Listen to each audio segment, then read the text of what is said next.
같은 환경, 같은 정황에서 취하는 사람들의 몸 자세는 이렇듯 서로 각이합니다. 그런데 사람들은 자기들의 이러한 몸 자세가 건강에 어떤 영향을 미치는가에 대해서 크게 생각지 않고 있습니다.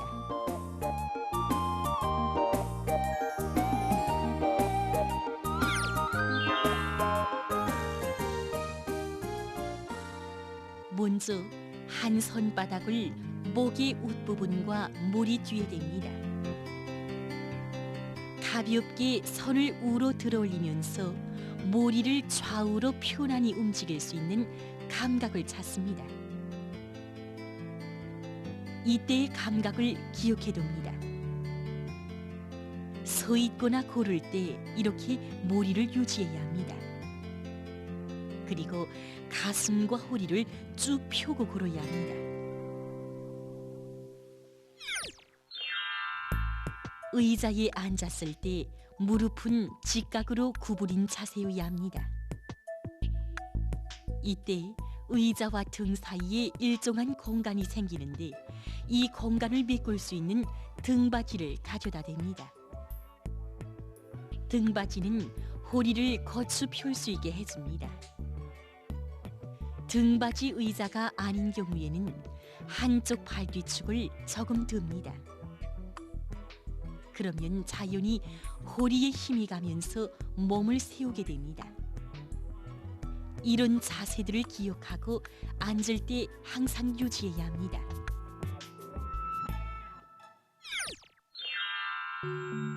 누웠을 때 올바른 자세는 머리가 높아지거나 낮아지지 않게 하는 것입니다. 그러자면 베개의 높이를 잘 정해야 합니다. 그럼 알맞춤한 베개의 높이를 봅시다. 이렇게 등을 벽에 대고 바로 섰을 때 이 벽과 목 사이의 간격이 바로 베개의 높이로 됩니다. 선 자세와 앉은 자세, 누운 자세를 항상 올바로 유지하면 건강에 도움이 될 것입니다.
조선민주주의인민공화국 국무위원회 부위원장이며 내각 총리인 김덕훈 동지가 평양시와 남포시의 여러 부분 사업을 현지에서 여회했습니다.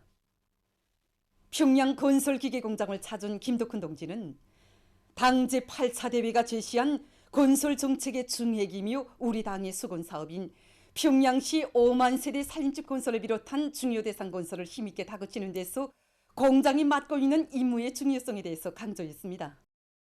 과학기술을 확고히 앞세워 공장에서 생산되는 여러 가지 기계 설비의 부속품과 자재의 국산화 비중을 더욱 높이며 생산 원가를 줄이면서도 제품의 안전성을 담보하고 자동화 수준을 보다 향상시켜야 한다고 말했습니다.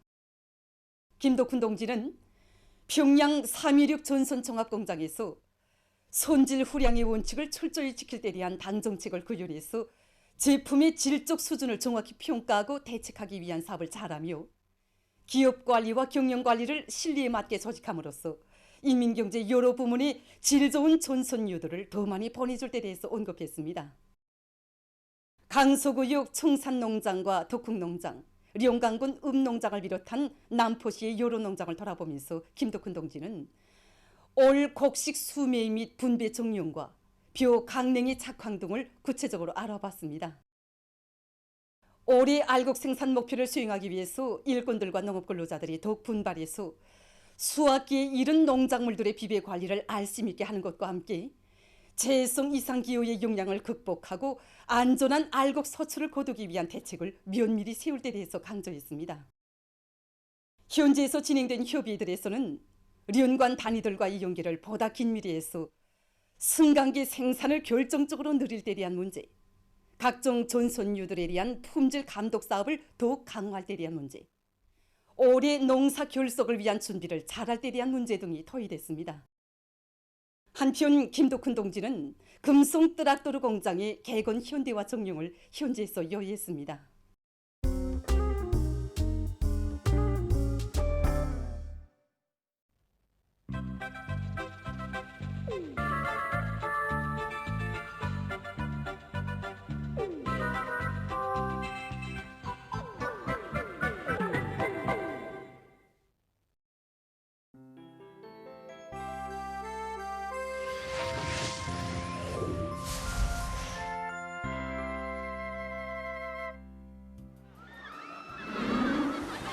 왜 아직 안 올까?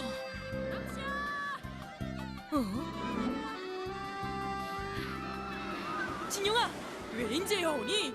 유이장 오락과는 벌써 시작했는데. 형한테 우주비행전 어락에서 이길 수 있는 답을 물어보느라고. 그래? 대주던? 말도 마라. 답은 둘째치고 하마터면 유이장이 더 오지 못할 뻔했다. 뭐? 남씨야, 우리 이젠 당당한 서학기 3학년생인데 우리 힘으로 결판내고 말자. 그래. 가자.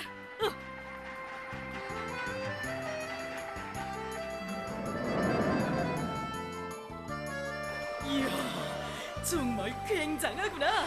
난 이 어락들을 뚝 뗐어. 저 우주비행전 어락만 성공하면 이 어락과는 졸업이야. 그래? 너 정말 간단치 않구나. 뭘? 그럼 침착해서 잘해보세요. 예. 자, 빨리빨리. 이야, 좋구나. 자, 이거 좀 긴장된다. 이런 걸 다 해봐야 이 다음에 커서 훌륭한 우주비행사가 될 수 있단 말이야. 뭐? 우주비행사? 그럼, 그러니 잘해보자.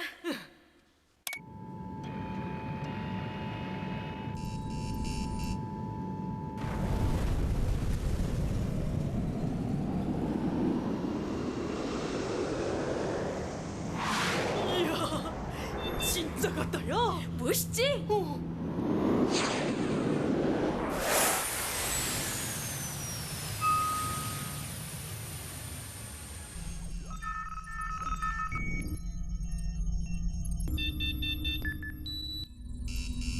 남씨야, 준비됐니? 준비됐어. 남씨야, 운석이 나타났다.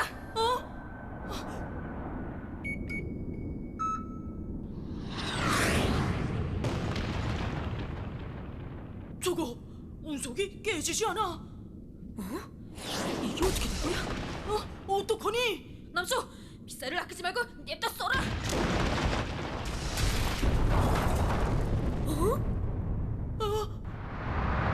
안 깨진다야. 저러다가 지구와 충돌할 수 있겠는데? 가만, 그럼 운석이 지구를 피해가게 하면 어떨까? 옳지. 남수야, 운석의 측면을 집중 타격하자.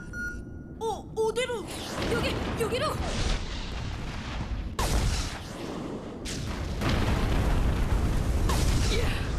됐구나. 성공이다.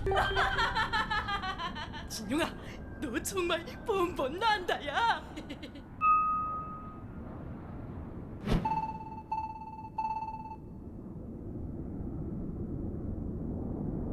국점? 진용아, 국점 방향이 어디가? 글쎄, 국점이면 북극이나 남극 같은 극지역의 중심점이니까 지구의 맨 우쪽 방향으로 가야겠구나. 남씨야, 날 따르라. 알았어.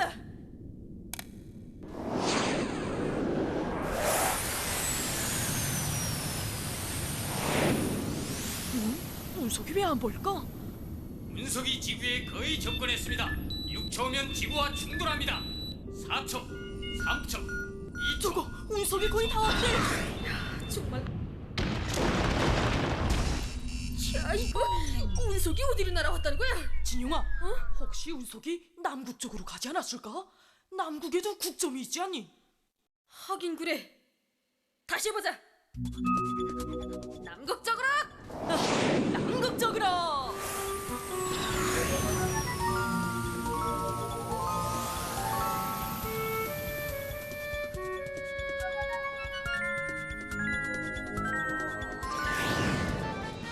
운석이 지구와 충돌한다. 2초, 1초. 야, 이거 또 충돌이야? 야, 정말 안타깝구나. 이거 도대체 운석이 어디서 날아온다는 거야? 국점이 딴 데 있지 않을까? 아, 넌 무슨 엉터리 같은 소리라니? 북극 남극 말고 무슨 곡이 또 있다고? 그럼 왜 실패하니? 자, 시간이 됐어요. 그만하고 나오세요. 야, 안녕 누나, 한 번만 좀 더 해보자요. 딱 한 번만. 차례를 기다리는 다른 동무들도 생각해야지요. 그럼 예전에서 이기자면 어떻게 해야 하나요? 지구에 대한 상식들을 많이 알면 이길 수 있답니다. 예?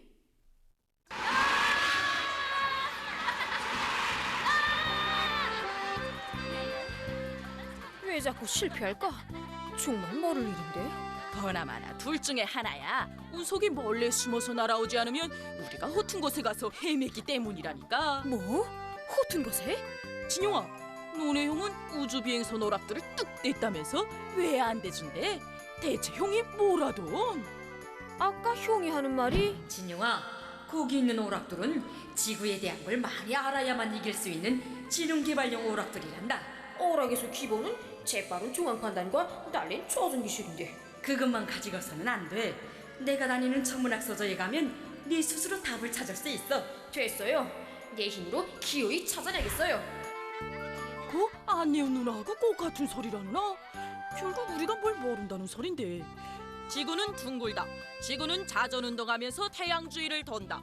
그 다음엔 지구가 자체를 한 바퀴 도는 데는 24시간, 도종어키는 23시간 56분 4초가 걸리고 태양 주위를 도는 데는 1년, 즉 365일 5시간 48분 46초가 걸린다. 이야, 그쯤 하면 다 아는 것 같은데. 진영아, 너 형한테 가서 다시 물어보라마. 싫어. 내 힘으로 답을 찾는다고 형한테 큰 소리를 쳤는데. 이젠 우주비행전 오락은 그만둬야겠다. 계속해봐야 실패만 하는 거뭐. 남씨야, 너 나하고 형한테 같이 갈래? 그야 물론이지. 우리야 딱 친구인데 뭐.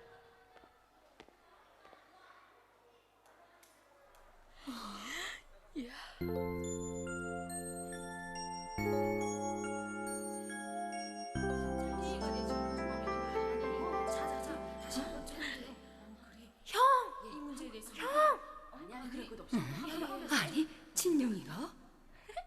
나선! 잠깐 갔다 올게. 너희들이 어떻게 왔니? 형, 이제 그것 봐. 여기 와서 지구에 대한 걸 다 알아가지고 오락관으로 가라는데 말을 안 듣더니. 지금 실습 중이니까 천문학 서저실에 가서 기다려. 참, 거기에 새로 만든 지능지구위도 있으니 잘 보면서 생각을 굴려봐. 지능지구의?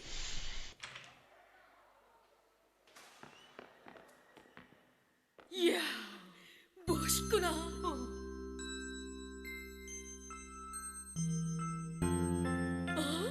저기 우리 형이 말하던 그 지능지구의 아니야? 맞다야. 보통 지구의학은 다르다야. 저거. 지금 지구위를 반대 방향으로 돌리고 있습니다. 지구는 동쪽 방향으로 돌아갑니다.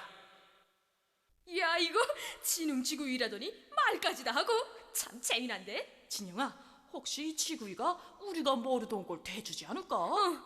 지구이야, 지구에 대한 상식들을 죄다 말해봐. 멍땅!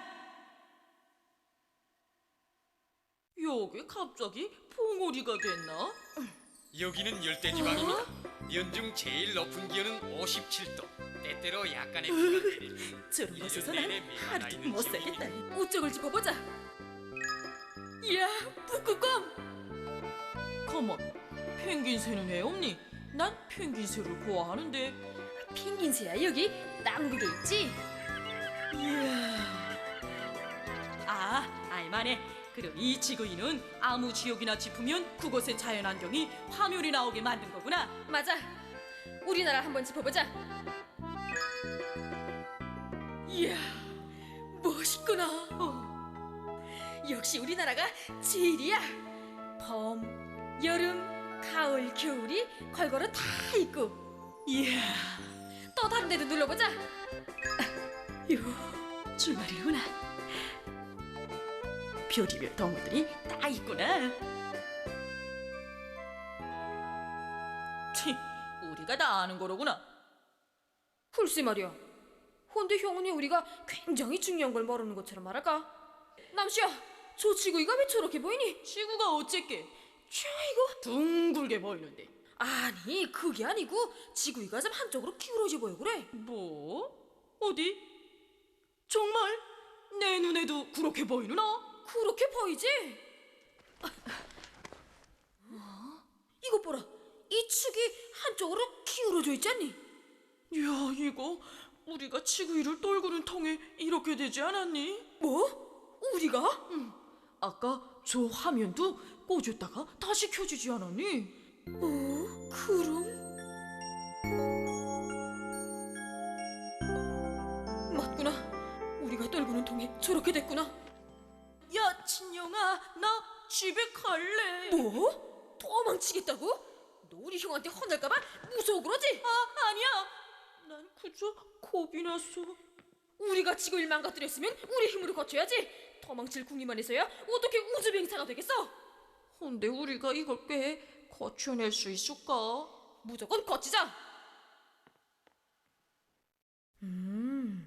받침대와 연결된 부분이 잘못됐구나. 그럼 잡아당겨야겠구나. 넌 받침대를 꽉 잡아. 내가 힘껏 당길 테니. 잡았어. 자.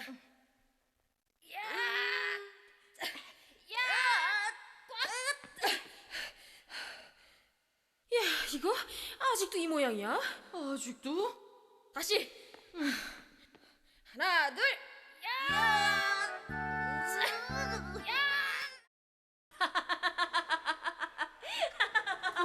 얘들아, 지구위는 이렇게 한쪽으로 기울어져 있는 게 정상이야. 예? 너희들도 지구위가 우리가 사는 지구의 모양을 그대로 옮겨놓은 모형이라는 걸 알고 있겠지? 바로 지구위가 이렇게 기울어진 건 실제 지구가 한쪽으로 기울어진 채 돌고 있기 때문이야. 아니, 지구가 기울어져 돈다고요? 이걸 봐. 지구가 태양의 둘레를 도는 자릿길을 해결면이라고 하고 북극과 남극을 연결하는 것을 자전축이라고 하는데 이 해결면과 자전축을 이루는 각도는 66도 33분이란다. 이렇게 지구는 기울어진 채로 태양 주위를 돌고 있어. 가만. 그럼 극점도 지구가 기울어진 방향으로 치우치었을 게고. 우주 비행선을 66도 33분 방향으로 몰아가야 극점으로 떨어지는 운석을 섬유할 수 있겠군요. 맞아. 얘들아, 너희들은 지구가 기울어져 도는 것 때문에 우리나라에 사계절이 생기는 것도 모르지? 예? 지구가 기울어져 돌기 때문에 우리나라가 위치한 곳에는 태양빛이 거의 수직으로 비춰질 때와 비수듬이 비춰지는 때가 생기게 되는데 태양빛이 수직으로 비춰질 때에는 기온이 올라가 여름이 되고 경사지게 비춰질 때에는 겨울이 되지. 이 과정이 서서히 바뀌면서 봄, 여름, 가을, 겨울이 생기는 거야. 이야, 오늘 정말 중요한 걸 알게 되는데. 이젠 어락을 하나 하재도 많이 알아야겠구나. 얘들아, 너희들이 앞으로 인공지구 위성도 맘먹은 대로 척척 쏘아 올리는 우주의 정복자들로 되자고 해도 아는 것이 많아야 한단다. 과학기술이 발전한 지금에 와서도 밝혀지지 않은 지구와 우주 세계의 비밀은 많고 많은데 열심히 배우고 공부해서 그 비밀들을 우리가 모두 풀어야 해. 결국 많이 알면 성공하고 모르면 실패한다. 오늘 우리가 찾은 진짜 답은 바로 이거로구나. 그래. 남씨야, 빨리 가자. 어딜? 유이장 오락관에 우리가 찾은 답으로 결판을 내야지. 그러자.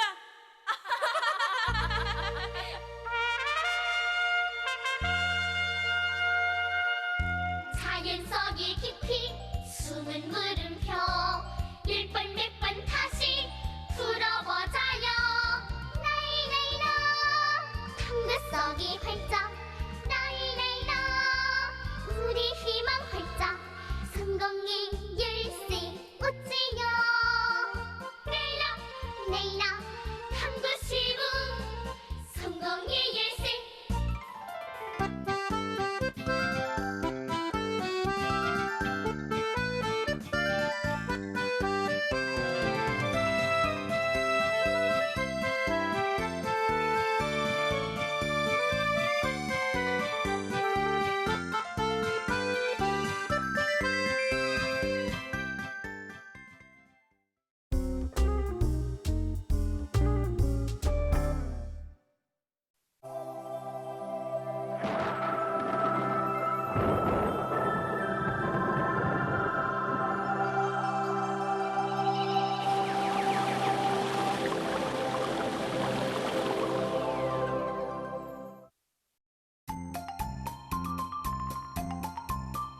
읽어볼수록 재미있고 흥미를 자아내는 동물 백과사전.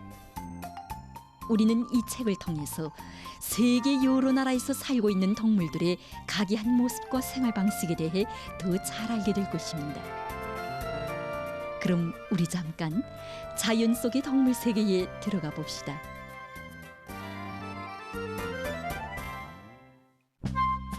세계적으로 가장 작은 새가 무슨 새인지 알고들 있습니까? 예, 지금 화면에 보이는 이 볼새랍니다. 그럼 얼마나 작은지. 예, 이렇게 사람의 손과 비교해 볼 때 3분의 1 정도로 작은데 볼새 중에서도 제일 작은 꼬바 볼새로부터 큰 긴 꼬리 볼새에 이르기까지 330종에 가깝다고 합니다. 이 새가 바로 꼬바 볼새입니다. 보다시피 크기는 작지만 매우 화려하지 않습니까? 몸 길이가 겨우 57mm밖에 안 되는 꼬바 볼새는 수컷이 암컷보다 더 작고 몸무게는 큰 밤나비보다 더 가볍다고 합니다.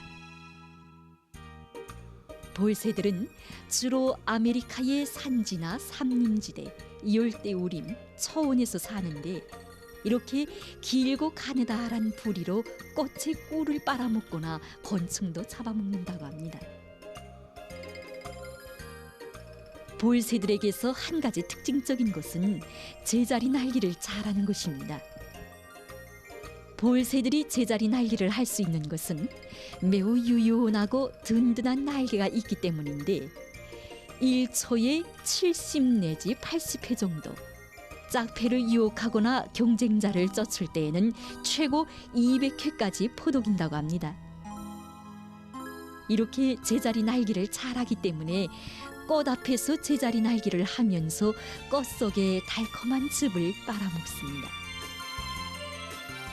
볼새는 이렇게 족수가 다가들기 힘든 풀잎 끝에 풀잎과 새털을 섞어서 고깃줄로 엮은 작은 겉부 모양의 둥지를 한 주일 동안 짓습니다. 이 둥지에 암컷은 한 번에 2개의 알을 낳는데 새끼가 알에서 까나온 때로부터 속주일 동안 새끼를 돌보다가 둥지를 떠난다고 합니다. 동물들에 대한 상식과 지식을 알려주는 동물 백과사전. 그럼 다음 시간을 또 기다려 주십시오.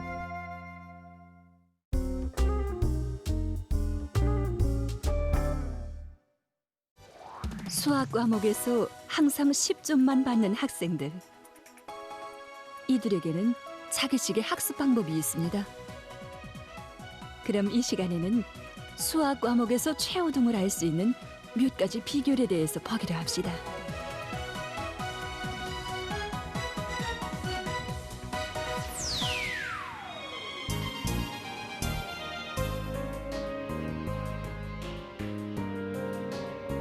수학은 이해하는 것이 기본인 과목이라고 말할 수 있습니다. 일반적으로 수학에서 공식은 널리 쓸 수 있는 계산 규칙을 보여주는 식인데, 이 공식은 이해한 다음에 외워야 합니다. 그래야 단위 시간 동안에 많은 수학 문제를 풀 수 있으며 이 과정에 여러 가지 풀이 방법이 있다는 것을 알게 됩니다. 때문에 수학 과목에서는 공식을 이해한 다음에 배우는 것이 매우 중요한 문제라고 말할 수 있습니다.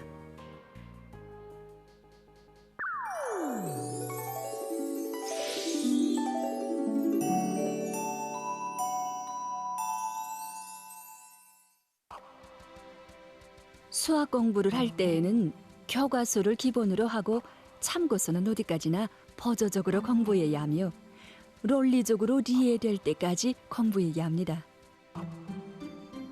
문제를 풀지 못하는 것은 그 이치를 이해하지 못하고 있기 때문입니다. 힘든 문제를 풀 때에는 먼저 잘 이해되지 않는 부분을 찾고 깊이 생각해 봐야 합니다.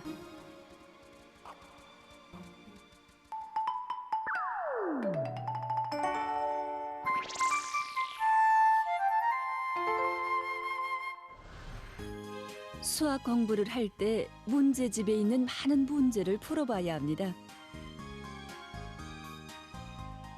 그러면 어떤 수학 문제집을 선택해야겠습니까? 문제집은 보통 문제와 힘든 문제, 그리고 풀이법이 구체적으로 해설되어 있는 것을 선택하는 것이 좋습니다.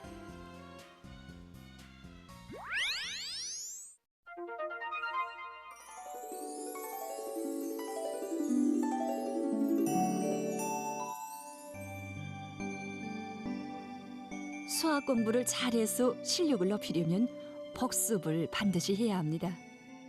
학생들은 복습을 하면서 그날 배운 것은 그날로 소화하고 보다 높은 응용 능력을 키우게 됩니다. 배운 지식의 폭을 넓혀주고 또 일상적으로 공부하는 습관을 붙여주기 위해서도 복습이 매우 중요하다고 봅니다.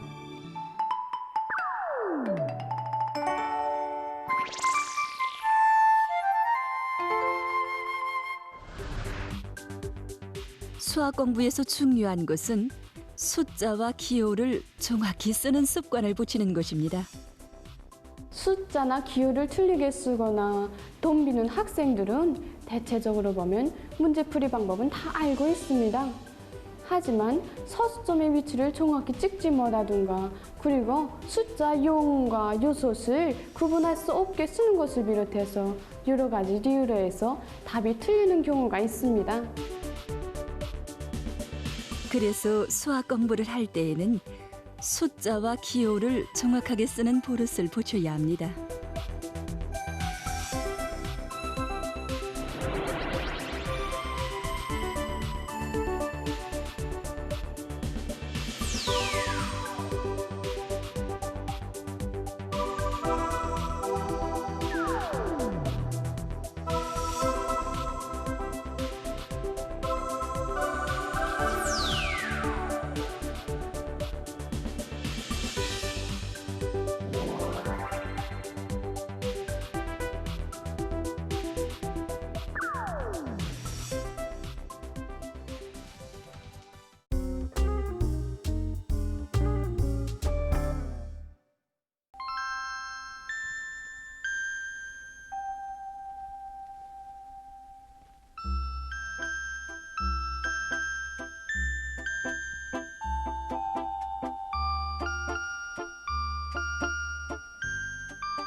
어린 동무들 안녕하세요. 오늘은 폴란드주의 개를 보여드리겠어요. 이 이야기에서는 네루로라는 소년과 빠뜨라세라고 부르는 늙은 개가 나옵니다. 유명한 화가가 될 꿈을 하는 네루로와 늙은 개인 빠뜨라세 사이의 우정은 사람들에게 깊은 감명을 주고 있습니다. 이 책에서는 벨지크의 유명한 화가인 르벤스의 그림에 대한 이야기도 나오는데, 이 책을 쓴 작가는 실제 그 화가의 고향인 플란더즈 지방에서 몇 달 동안 지내면서 이 책을 썼다고 합니다. 안뜨웨르벤이라는 도시로부터 조금 떨어진 마을에 할아버지와 어린 소년이 살고 있었습니다. 그 소년은 네르로라고 하는 금발머리의 귀여운 어린이였습니다. 할아버지는 마을 사람들의 부탁을 받고 안뜨웨르벤이라는 도시까지 소젖을 나르는 일을 하고 있었습니다. 네르로도 할아버지가 다리를 잘 쓰지 못했기 때문에 뒤에서 짐수레를 밀어주어야 했습니다. 어느 날 할아버지와 네르로가 소젖을 나르는데 풀숲에 개가 쓰러져 있었습니다. 불쌍하구나. 할아버지 데리고 가자요. 할아버지는 몹시 가난하게 살았기 때문에 개에게까지 먹일 것이 없었지만 마음씨가 온 할아버지는 자기들이 먹는 소젖과 빵을 나누어주고 푹신한 잠자리까지 마련해 주었습니다. 그 개의 이름은 빠뜨라쇠였습니다. 빠뜨라쇠의 이전 주인은 아주 고약한 남자로서 저 혼자 술과 음식을 마음껏 먹고 빠뜨라쇠에게는 물조차 주지 않으면서도 매일 무거운 짐수레를 끌게 하였습니다. 그리고 빠뜨라쇠가 쇠약해져 거의 죽게 되자 풀숲에 던져버리고 말았던 것입니다. 네르로와 할아버지의 간호로 완전히 회복된 빠뜨라쇠는 그들의 일을 도와주기 위하여 짐수레의 채 사이에 뛰어들었습니다.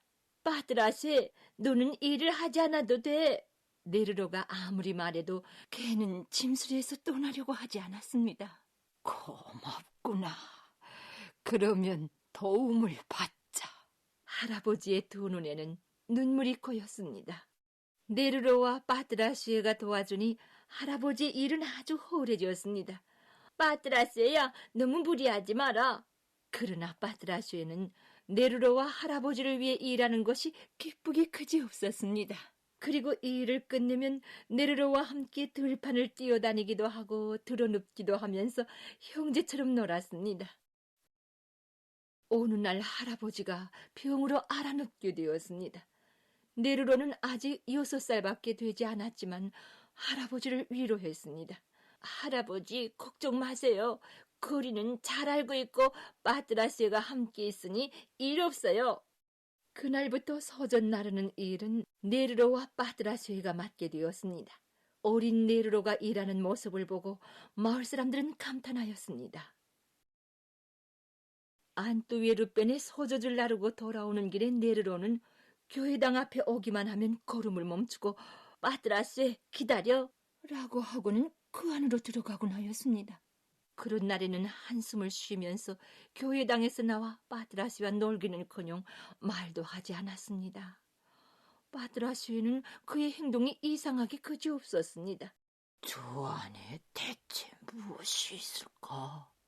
이 교회당 안에는 아름다운 그림이 여러 상이나 걸려 있었습니다. 네르로가 제일 보고 싶어 하는 것은 루벤스라고 하는 유명한 화가의 그림이었습니다. 그런데 그 그림은 천으로 가리워놓고 돈을 내지 않으면 보여주지 않았습니다. 네르로에게는 그만한 돈이 없었습니다. 그 그림을 한 번만이라도 보았으면. 루벤스와 같은 유명한 화가로 되는 것이 네르로의 꿈이었던 것입니다. 네르로에게는 빠뜨라쇠를 내놓고 또 다른 친구가 있었습니다. 그는 마을에서 제일 잘 사는 부잣집의 딸 아로아였습니다. 오늘도 그들은 들판에서 놀고 있었습니다.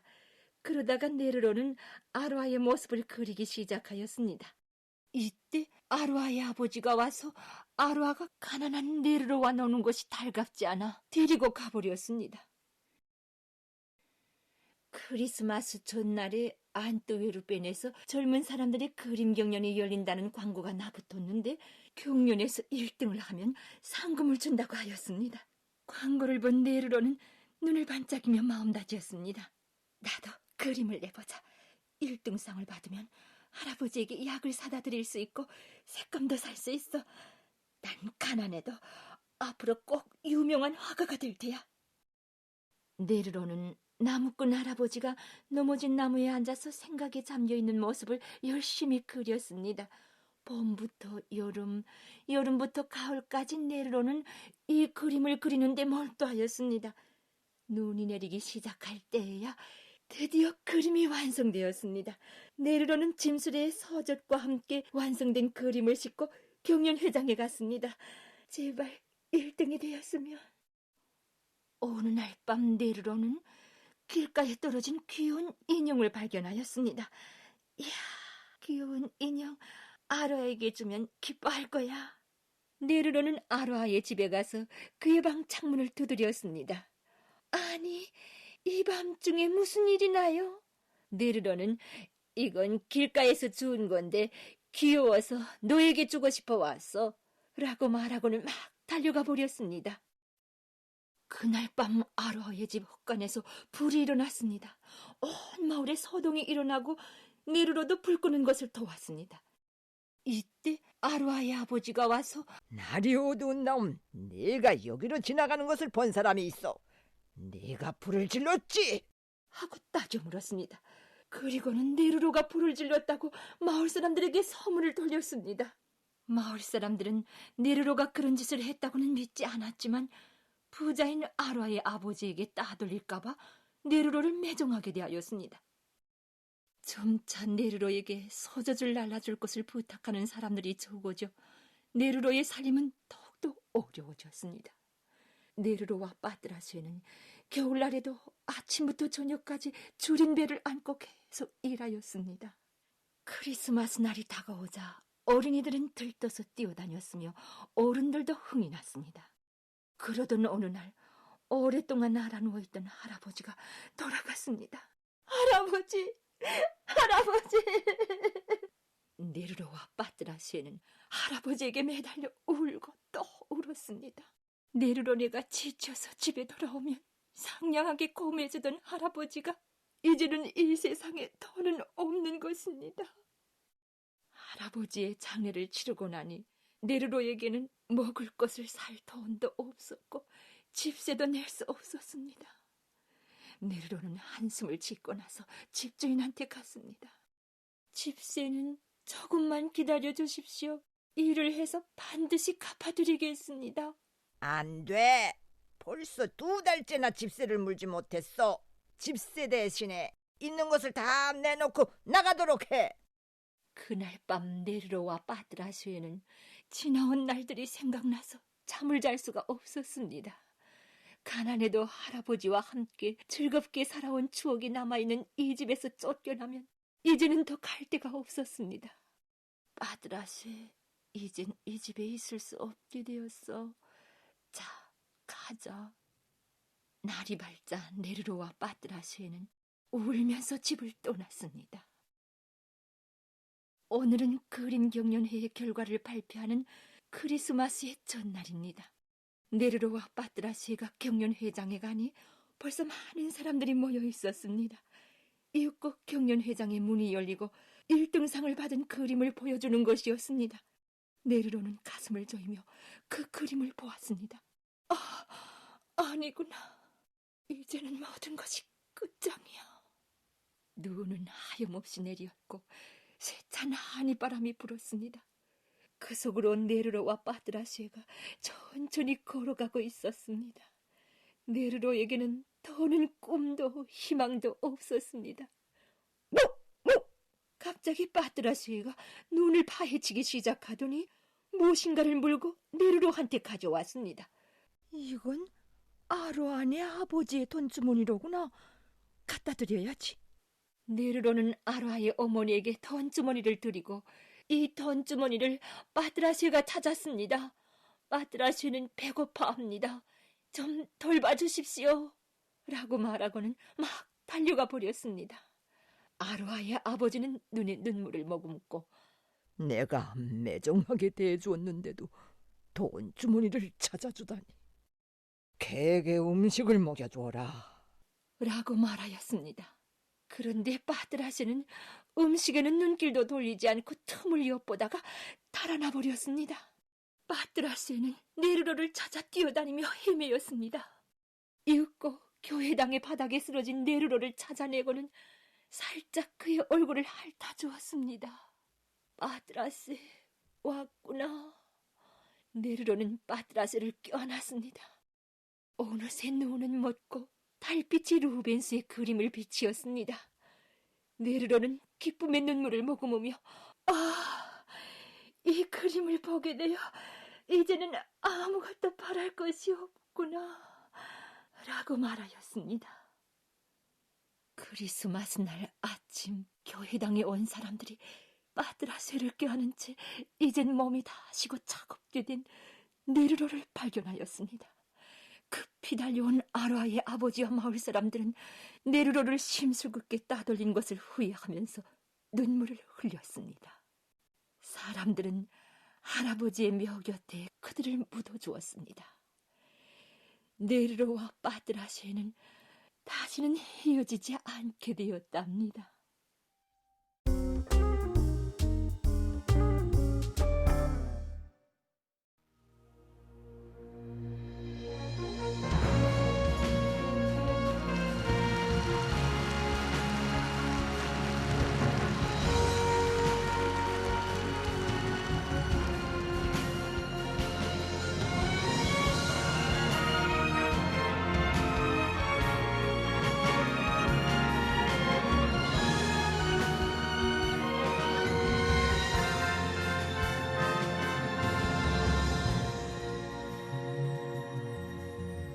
그대가 한 그릇 나무라면은 이 몸은 하지에 피는 잎사귀 찬바람 불어 떨어진대도 흙이 되어 불이 돋보주리라.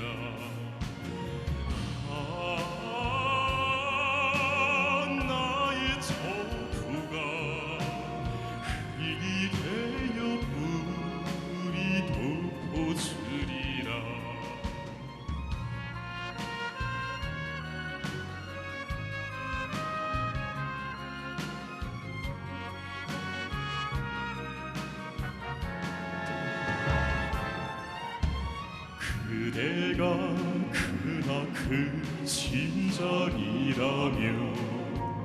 이 몸은 그 품에 뛰는 빗방울 마지막 한 방울 닿을 때까지 없기는 고독을 보내주리라.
그 사람 우린 못 잊어.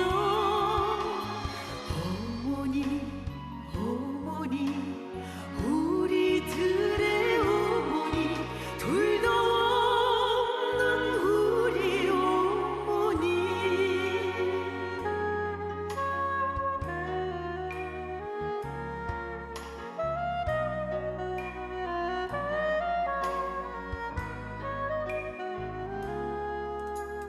이 세상에 우리 어머니처럼 근심 많은 어머니 어디 있던가.